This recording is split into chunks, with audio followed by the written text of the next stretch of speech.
छोटे छोटे मंदिर हैं, उनकी छतों पर, उन गुंबज में जो काम किया गया है, जो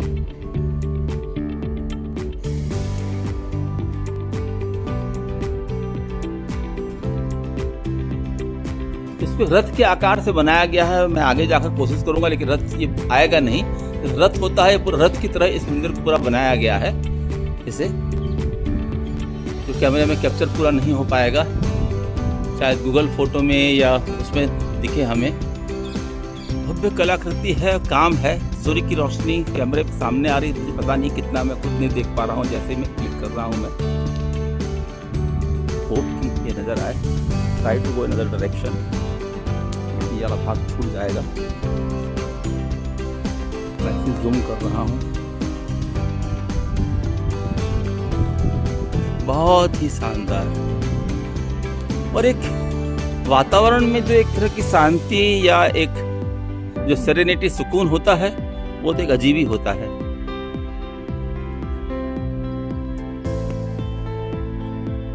देखिए पूरा मंदिर एक रथ के आकार से बनाया गया। देखिए सामने वो पहिए दिख रहे हैं।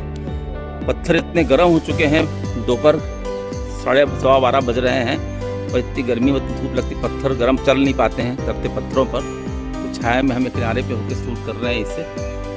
और लेकिन इतनी भव्य कलाकृति यूनेस्को वर्ल्ड हेरिटेज साइट हो गई है, अभी से डिक्लेयर कर दिया गया है, इसलिए इसे इतना नीट एंड क्लीन मेंटेन भी किया जा रहा है। और देखिए आगे का दिख रहा है, ये रथ जैसे बना हो ना, रथ के पहिए हैं आगे। मैं आगे पास जाके जूम कर रहा हूँ। देखिए ये रथ के पहिए हैं। तो रथ के स्वरूप में इसे पूरा बनाया गया है, मंदिर को पूरा, और स्वरूप दिया गया है। और यहाँ पर ऐरावत हाथी ने भगवान शंकर की आराधना करके अपने स्वरूप को पुनः प्राप्त किया था।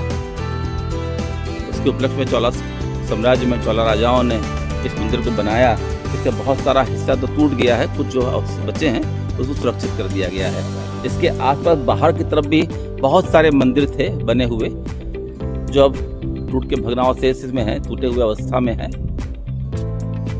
ये टेम्पल जो है, ये मंदिर ऐरावत है, ये चैरियट के आकार का बना हुआ है। देखिए व्हील दिख रहे हैं इसके।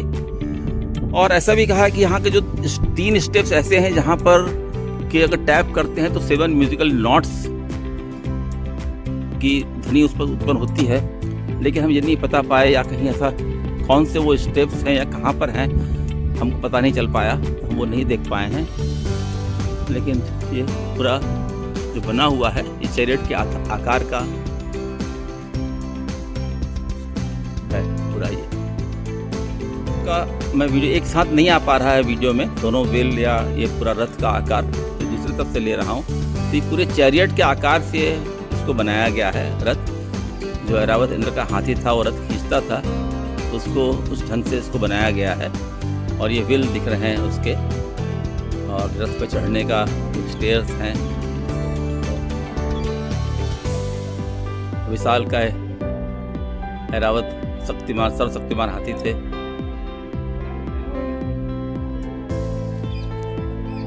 भगवान की इस ऐरावत हाथी, इंद्र के इस ऐरावत हाथी के साथ एक बड़ी ही पुराण में कथा भी साथ में निरूपित है, जिसको गजेंद्र मोक्ष के नाम से उस कथा को जाना जाता है। कि भाई इंद्र के ऐरावत जी को बहुत ही अपने शक्ति पर गरूर आ गया, और वो मत थे, और एक नदी से गुजर रहे थे, एक मगरमच्छ ने उसका पैर पकड़ लिया, और फिर वो युद्ध शुरू हो गया मगरमच्छ का और ऐरावत का।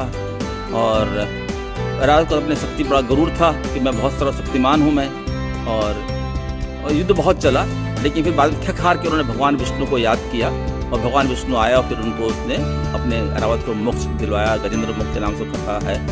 मॉरल ये कहा जाता है कि भाई जब आदमी को, जब भी भगवान को याद करो तो भगवान हाजिर हो जाते हैं, और हम भगवान में याद नहीं करते हैं। लेकिन कभी कभी मैं इसका अर्थ ऐसे निकालता हूँ कि हम भी ये मगरमच्छ के इस काल चक्कर में पड़े हुए हैं, तो हमको अपनी शक्ति से तब तक लड़ना चाहिए तो हम लड़ सकते हैं। जब लगे कि हम नहीं लड़ पाएंगे तभी हम भगवान को याद करना चाहिए, और भगवान जरूर आएंगे उस वक्त पे। हम बात पे छोटी छोटी बातों पे भगवान के मंदिर पे जाएं कि हमें ये दे दो, ये मुक्ति दिला दो, कष्ट से मुक्ति दिला दो, तो भगवान बोलेंगे कितनों को मुक्ति दिलाऊंगा मैं।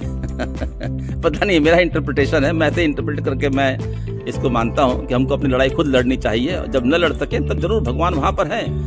We can call for a power, we can call for a support, and he is there.